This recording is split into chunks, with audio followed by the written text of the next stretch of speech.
Welcome everyone, I'm Amy. I'm a nutritional therapy practitioner and I'm also an NPC Bikini competitor.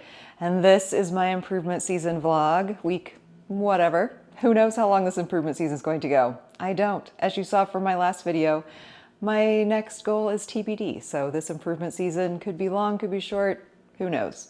We're in it. So in the intro, I'm going to talk about the feedback I got from my coach. If you did not watch my last week video, I highly recommend listening to the outro so you at least have some idea of where I'm starting from with this vlog. I had kind of a rough week last week and got some really incredible feedback from my coach. So let's just start off there talking about the feedback I got. So Tommy sent me a bunch of videos, which was great. So I don't have anything to read. And some of the videos are, very personal and just kind of, good advice for me. Let's talk about the input on my workouts because that's where I got some really great tips. I mentioned to him when I sent in, and I mentioned it on my video last week that I'm still feeling like something is really off with my form on the Pit Shark RDLs, which ironically enough is like one of my favorite moves to do. But man, I feel like maybe I'm just in my head too much about it and like overthinking it, and like my form has been not great. So the couple of things that he gave me tips on there was to have not be pulling so much of the weight with my upper body, like that I'm muscling the weight, with my arms and really pulling, and I should, let my arms be straighter and even almost have a little bit of a rounding of the upper back just to really let that weight hang and make the movement come from my glutes. So I'm doing those tomorrow and I'm really excited to kind of put that into practice and really see how that feels, like not trying so hard to like pull the muscle up with my arms. He did say that I was better at the timing though, that my body and the weight stack were moving at a similar rate, which was really good. What you don't want is to have one or the other moving independently. Like if your body's still moving and the weight stack isn't, that you're potentially putting a lot of stress on your lower back. So I'm really excited to play around with that and kind of perfect my form there. The other thing that he and I had chatted about, and I don't know if I mentioned this in the last video about earlier in the week, was with the split squats at the end. Like I have a lot of tightness in my right quadratus femoris, which is a muscle. I'll put a picture of it up here. So it's right at the base of your pelvis, essentially, like right at the top of where your hamstring is attached to your pelvis. And it's called the quadratus femoris because it's a squarish kind of muscle, and it's right there at the femoral attachment. So it has been really tight, and it's definitely stopping that glute from being able to fire sufficiently. So I definitely need to get in and see Ryan, my chiropractor, and have him start, help me work through that. It's been something I've dealt with in the past, and it just gets kind of like flared up and tight, and driving actually is something that really aggravates it. And since I've been driving so much more going to the gym, it's that driving leg, it's my right leg. So it really tightens up. Something I used to keep in the car actually when I drove a lot was a tennis ball. And I would oftentimes just sit that tennis ball right on that QF when I was driving, just to kind of really get in there. So I need to start doing some like prehab work on my own, like really working that out, but also getting in to see Ryan and starting to work through some of that. So that's a goal for this week. Start getting some work there. Tommy did say that my pull downs are great, but he wants to see me putting more pressure, especially on my left hand, on my pinky finger and ring finger. And I do tend to like lift those up when I lift. So really keeping that pressure down on the pinky and ring finger to help engage there. So that was really good. And then the one other thing, and actually, man, I did this morning in my workout and it really was intense. So especially on things like the cable raise. So you saw me doing those Y cable raises, which I really like, but he's right. I was allowing the weight to kind of pull me back down. So instead of like allowing that cable, because there's that tension. So the tendency is like to kind of almost let the tension off the muscle and allow the cable to kind of pull you back. Even if you're controlling it, like you can kind of feel that you're letting it pull you.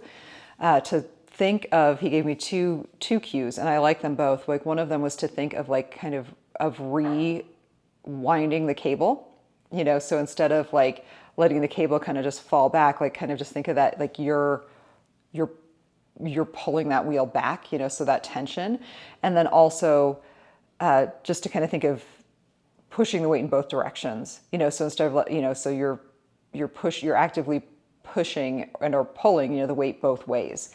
So that really helped. And I actually did the same weight, but I wasn't able to do quite as many reps as last week because I was just burning out, like, which just, and it took a few times of like, I'd catch myself doing it. Like I'd get a rep where it was like, oh, that felt, it's like, it felt easy as it started to come out of it. I'm like, oh, I'm letting the weight pull me, just kind of stopping that and like really focusing on not allowing that to happen was really great. Like that really helped, even on things like on my shoulder press too, not just thinking about pushing that weight up, but kind of like thinking about like pushing it back down, like really resisting, but like an active movement was really good.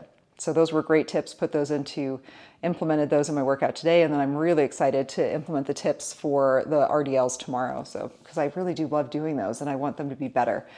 And I also think, for me, they really do feel like they're great for that glute growth. So we'll do all of that work.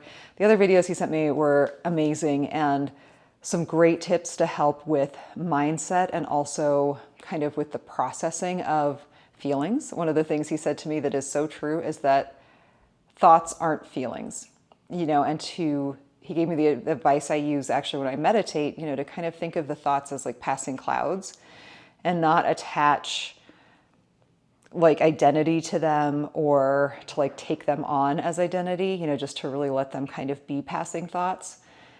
And I even caught myself doing it today and I did it right away. I was walking back up the stairs and the reflection in one of like the glass on one of the big fire doors, like I saw my leg and it was like, ooh, like it looks gross. Like, it's just a thought. That's not a feeling. Like, let that go.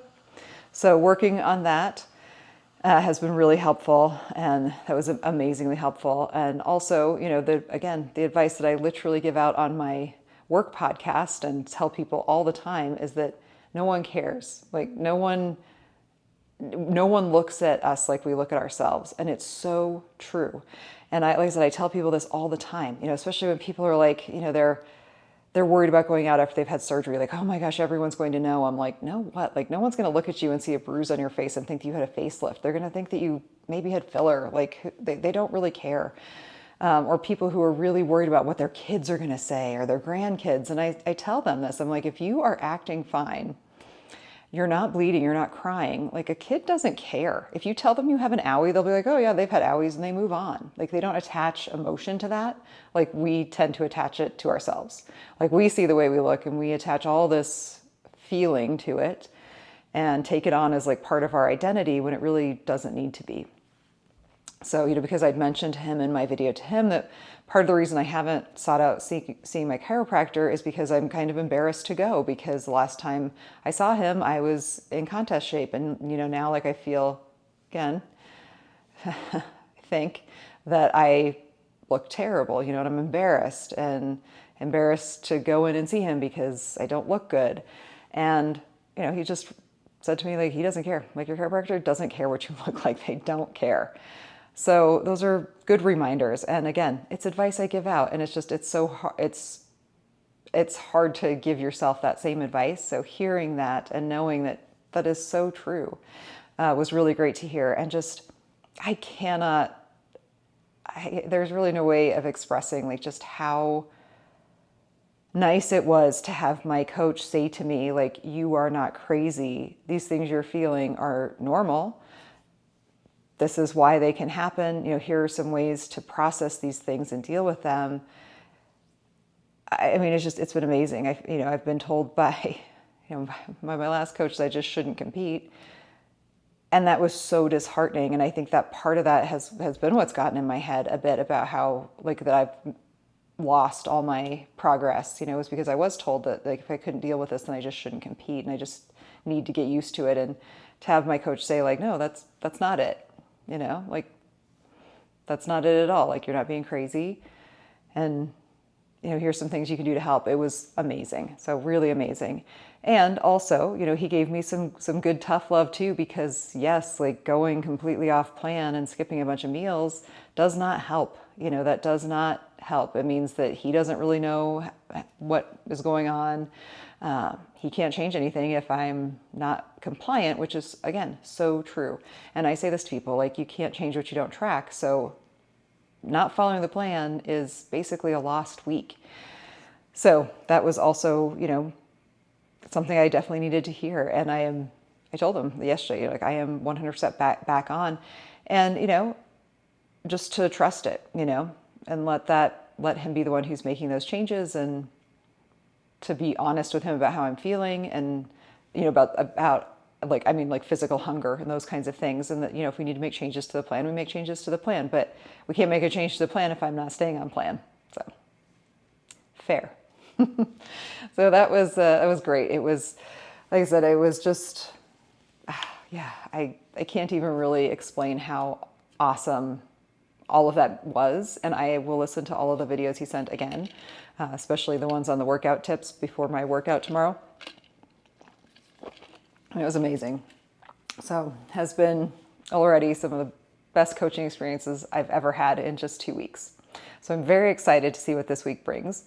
I mentioned in my outro from last week that I am excited to be going through all my workouts for the third week. I kind of feel like I've hit that sweet spot of like having them more in my head so I can kind of think through them. I don't have to look, every single, like I always look at my workout beforehand. And of course I have my logbook with me, but I kind of know, it's like I remember what's coming next versus like, oh gosh, what's coming next? And, needing to kind of like figure it out. Like, where is that in the gym? Like, where am I going next?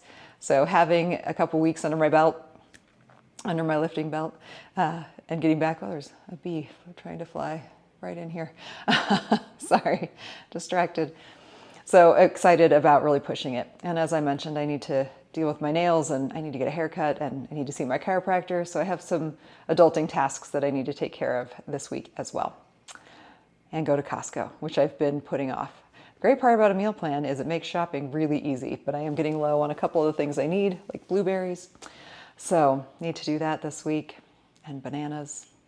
I got lots of oats, got lots of my other stuff, but a few things I need. So that is what I have going on this week. But I would love if you'd leave me a comment below. If you have any tips, if you have dealt with some of these same, kind of thoughts and feelings, and how you've gotten through it. Hopefully some of the tips that my coach gave me can help you as well. And I will see you guys here in whatever comes next. All right, so this is footage from my second push day of the week, or as I have now come to call it, shoulder destruction day, because it starts off with a superset or 4 supersets of dumbbell laterals, followed by what I will show next is called a spider crawl. So everybody knows a dumbbell lateral. Just these feel, easy to start, but the hurt is coming.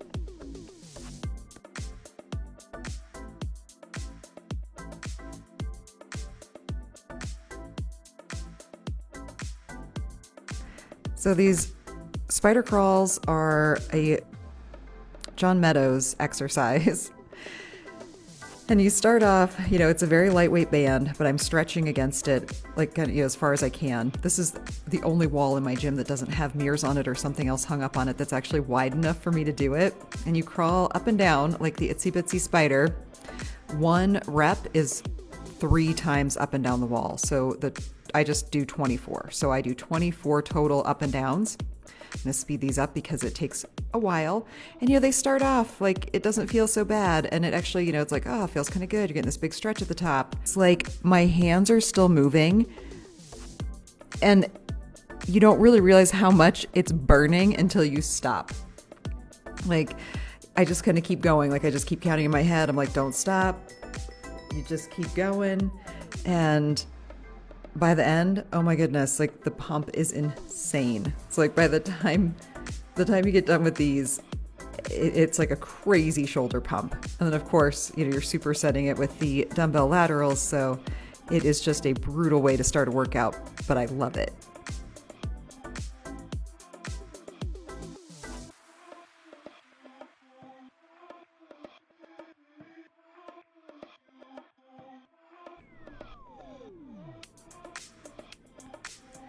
And then after that, I did chest press on the machine here. This is actually the incline chest press. You'll see on this first one, I moved my hands in because there's like the knob that holds the bar stack was bumping in my palms. So pretty standard here. And then the exercise that I did after this, I actually did not record, but it is close grip dumbbell presses. I really love doing those. I just forgot to record those. So there was something after this before the next exercise, which was just a close grip dumbbell press, which is pretty standard. You guys have all seen that.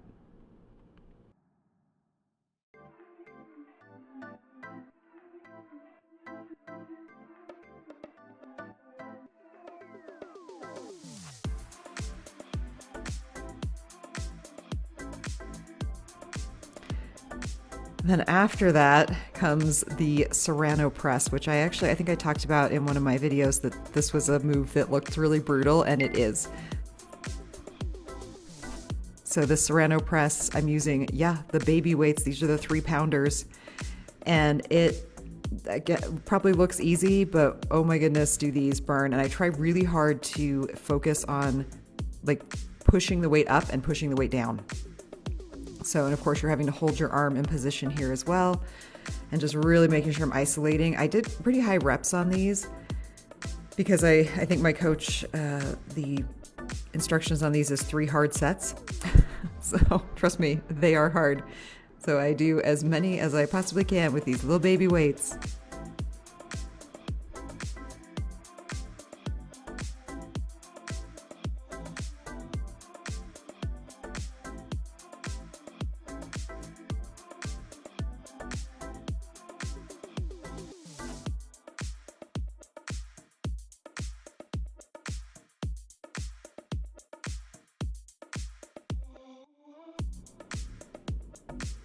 And then after that, I have this finisher exercise. I call it a finisher, but you go back and forth on single arm tricep cable pushdowns for sets of 8 until you cannot do any more. And I got 5 sets this time.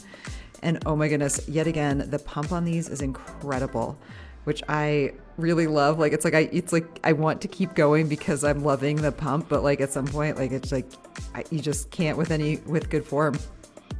So yeah, I got five total rounds this week and got a great pump on these. Loved these.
After that, to finish off the workout, I did a superset of 4 different ab exercises. This is the only one I recorded.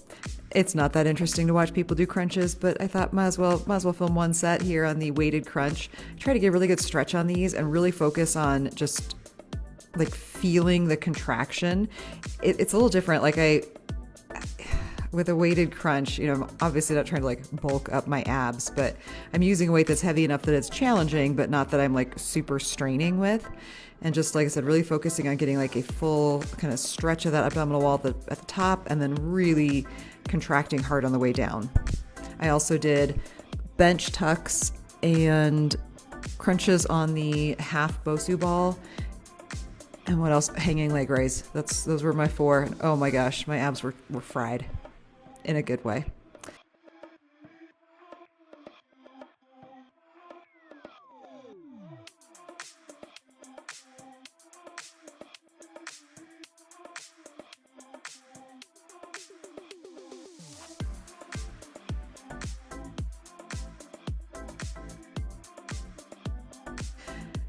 And then actually from a different workout, I've been still trying to work on perfecting my form on these Pit Shark RDLs.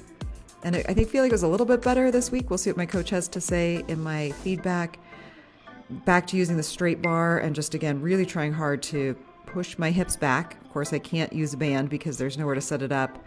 And keep my arms a lot straighter. That was the feedback from last week, to kind of, let my upper back, be not relaxed, but more lengthened, so that I'm really not trying to muscle up the weight with my upper back or my arms. And I feel like I did better at it this week. I still feel like my form is just slightly off in some way, and maybe I'm just nitpicking every little thing now, but I'm really interested to see what Tommy has to say about these. And every tip he's given me so far has really made a big improvement. So I know that whatever feedback I get this week will make that same kind of improvement. I thought I had filmed my 3rd set. I picked my camera up and I had not pressed record. So just 2 sets of these, but I did do 3 sets at the working weight after, a couple of warm-up sets here, and got a good glute pump on these. It was a good workout.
And we're back.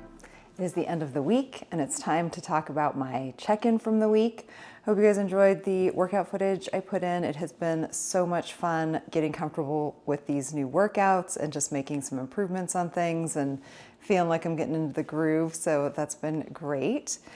So let's jump into my check-in. So the very first thing in my check-in is my photos. Here. So pictures from the week is first.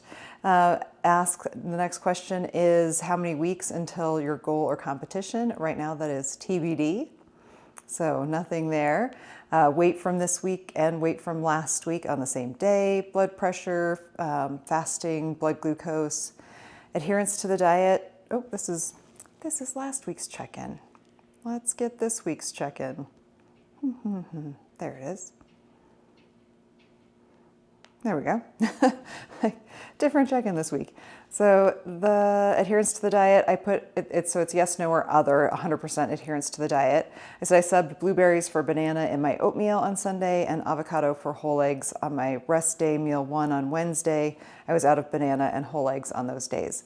So I thought I had a banana in the cabinet, and I did not. And I say cabinet because I keep my bananas in the closet to keep them from getting ripe as fast. My grandma always did that. That's just a thing I do. So I thought I had one in there, and I'm like, oh my gosh, did it like fall? So no, there was no overripe banana in there. There was just none, but I didn't realize it until it was like, I was making up my oatmeal the night before. So I'm like, well, I'm just gonna do blueberries that morning. So did that, and then I was out of whole eggs, so I had egg whites, so I just did the egg whites and the avocado to make up the difference in the fat on those days. So pretty close, but not 100%. Next question, 100% adherence to cardio and training. I said yes. And then list supplements, current training split. There were no changes in my supplements. Current training split is still my 5-day push-pull legs. Asks about deload week, which we have not done yet, or recent blood work. Sleep, I put as a 4 out of 5. I had good sleep this week. Gym performance, I also put as a 4 out of 5. I felt good in the gym. There was one day where I felt like a little bit tired, but I think that was more in my head than anything. Gym performance was good. Energy level, I also put as a 4 out of 5. I had good energy. I was tired one day. It was that same day. Maybe just didn't get as much sleep that night, but other than that, energy was not a problem. Energy was good. Current appetite on a scale of 1 to 5, 1 being struggling to finish meals, 5 being ravenous, I put 3 because it's just been normal. My sleep score this week was an 85. I think last week it was 86 or it was 85. That tends to that is usually where my average is. Somewhere in that kind of mid to upper 80 range is average for me. My average resting heart rate was 52, which is, again, pretty average for me. Somewhere in like the low 40s to low 50s is about where I usually sit for my average. Current water intake is the same, 1.5 to 2 gallons a day. Current favorite food choices, still sourdough. Oh, sourdough. So yesterday was my rest day, and I get sourdough. I have no carbs throughout the day until my very last meal, which has the sourdough. And like, I was seriously just like smelling it. Like, I love that, like that fermented yeasty smell of real sourdough is just so incredible. So yeah, definitely still sourdough. Although I love all my meals, so no complaints, no complaints anywhere. Daily step count, it was up a bit from last week. I was about 15,000 steps per day, but with about 4,000 of that being from my cardio in the morning. And my goal with my coach is to hit 8,000. So still, not going extremely far over that. And I do walk a lot. And last week I just walked a bit more. Just had some busy days. I was just walking a lot. What I do for cardio has not changed. Elliptical or stairs, 30 minutes. 5 days post-workout and 2 days fasted. Digestion, I put as a 3 out of 5, and I do expound on that a little bit in my comments below. Current mental state, I put as a 4, and this is all, again, out of 5. And then here's the extra info and all questions here. So this is kind of where I give him, my input. I said, "Good morning, Tommy.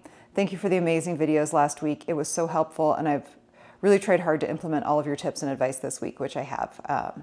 Just still blown away by the amazing advice I got last week on everything. It was so good. And I did listen again before I did the belt squat RDLs this past week. I listened again to the feedback he gave me because he sent a separate feedback video just with feedback on my workout footage, just so I had those things fresh in mind, which was great. Said pretty normal week for me, great workouts and good sleep. My fasting blood sugars have been a little on the high side for me. I had a couple of readings this week in the 90s. I ran out of test strips for my usual glucose monitor. I have 3 because I'm that person. And I know the readings always read higher on the other. One of them for sure is just, it's way off. It's always like freakishly high. And then the other one tends to be pretty close. So even with that, I was still getting readings higher than I have been historically getting. So definitely a little bit higher this week. I said some very positive improvement in my SIBO symptoms. I have finally been able to wear my waist trainer again. So this has been huge for me. And what I wrote is, even the thought of putting on my waist trainer for the last couple of months was unbearable. I mean, like, seriously, like my just abdomen felt so very angry all the time. Like, even I'd look at it like hanging in my bathroom and like, oh, there's no way. Like, no possible way. And the couple of times I did like force myself into it, it was like, it was unbearable. It was awful. So I said, so being able to wear it comfortably has been huge and gives me hope that I'm resolving my SIBO. So that was the biggest thing I noticed last week. I was like, I felt like lighter. And that's what I wrote. I said, my lower abdomen distension is also improving. It's not completely gone, but it's definitely much better. I'm also not having the feeling of constant heaviness in my abdomen. And I think that's probably the best way to explain it to someone who hasn't experienced that. It's just a feeling, constantly felt heaviness in my abdomen, even when I hadn't eaten for, overnight. Like it never left. It was this feeling of just like congestion and heaviness and like anger and like watery. I mean, just so many weird feelings. And those are starting to feel like they're pretty much almost gone, which is really good. Like I can put the waist trainer on, not only wear it during cardio, like I don't wear it when I lift, but throw it on for cardio and wear it in the car all the way home and like not be like dying to get out of it. So that in and of itself to me has been a huge thing and also a good indicator that I am making progress, which is so great. So that's been really good. The next day I wrote is I finished the first kit of my SIBO protocol this week. So I finished it on the day I was checking in, or the day right around that time, like Friday, I think is when I took my last dose. Started the stage 2 kit. I will send pictures of these supplements. This phase lasts 3 months, so it is a little bit different. And I'll talk about that in my next video. I'll do like an unboxing of it and show you guys what's in each of those supplements. It's with meals, which is actually kind of nice because one of the things that was hard with the timing of the last supplements was having to do it, with 30 minutes before food or 2 hours after plus 30 minutes before. So it's nice not having to do that. These ones are taken with food, so it makes it a lot easier timing wise to make sure I'm getting them in at the, just makes it a lot easier. So that's been nice. That's been really nice. So excited to be on the second stage. I was concerned, getting close to finishing that first kit. I'm like, oh, should I run this again? I'm like, you know what? I need to, since I was seeing a lot of positive changes that have, been happening for the last, 2 weeks of the protocol essentially. So the second half of it, I don't want to overdo it, with it because those are really powerful herbs and supplements. So I don't want to go too far with the kill phase essentially. So I'm going to just run it like it's supposed to be run and trust the process. So that is where I'm at right now. So not trying to rush the process, but would love to hear your thoughts about what you think a realistic timeline would be for a future prep. I have toyed with the idea of doing a show toward the end of the year, but not sure if that's realistic since that's not that far away. It really isn't. I mean, we are in July. It's July. How did that happen? So that's really not that much time. I mean, by this point last year, I'd been in prep for over a month. So, even looking at a show at the end of the year, I mean, that's it's 20 some weeks away, ish, 20 to 30 weeks away before the year is over. So not that much time. Yeah. So like I said, not sure if that's realistic. Just really want his thoughts and his input. So thank you so much. So that was my check-in for the week. So I'm excited to hear what he has to say back. I did also send all the gym footage. It was a bunch, so I just kind of waited to send it all at once so they could get some feedback on that. And yeah, that was it this week. Like I said, it was a pretty normal week. It went by really quickly. My assistant was out this week on vacation, which was great. I hope she had an amazing time. I'm going to see her tomorrow, so I get to hear all about it. And it made for a busier week, me being her. I'm not a very good her. I always tell people that, like I'm a bad her, but I try. So outside from that, I think that's just made the week like fly by like so fast. But good workouts. Excited to see what my coach has to say about my check-in this week, and in general, definitely feeling better, about everything. Just really trying hard to focus on the positive things I'm feeling, and remembering that my thoughts are not feelings, and just let them be thoughts, regardless of what they are. So, if you guys did not watch my last week video where I had the pretty rough check-in, I highly recommend it. I feel like I kind of got to some of my own personal root issues with the off season, and it has been a long off season. I did that FitModel show, but that doesn't really count. So, I mean, to me, I've been in my off season since the first week of October, when I came off of my last show. So it's been 8 months. I mean, it's been a long time. So like for me, and that's where I don't want to push it with Tommy because I'm new with him, and it's different. So like the amount of time that I've been in my off season feels very long. But I also understand that, he needs to get to know my body and to see kind of how I'm responding and to see where I'm at and all that good stuff. So just trying to sit with it for now and not rush. Timing on everything will work out like it's supposed to. And for anyone who has found my channel through my coach, I cannot thank you all enough for the positive feedback I got on my video last week. It's been amazing, the sense of community I felt from all of you who who know my coach, who know Tommy John, and who know about his coaching style. It's been incredible. So cannot thank you all enough. I mean, I'm blown away. Like, I just feel really overwhelmed with the support, and it feels so great to feel like I have a sense of community and that sense of kind of like teammanship, teamness with everybody. It's been really, really great. So that's all I got for this one. Fun stuff. I am finally getting my nails done on Monday. They are so long. I had so many big goals last week to schedule lots of things or to do things, and unfortunately I just ended up scheduling them for next week, but it'll all work out. Need to get my nails done, need to get my hair cut, need to do all those things. Eventually I will get around to all of them. So thank you all so much for being here. If you have any questions, please leave those in the comments below, and I will see you all here next time.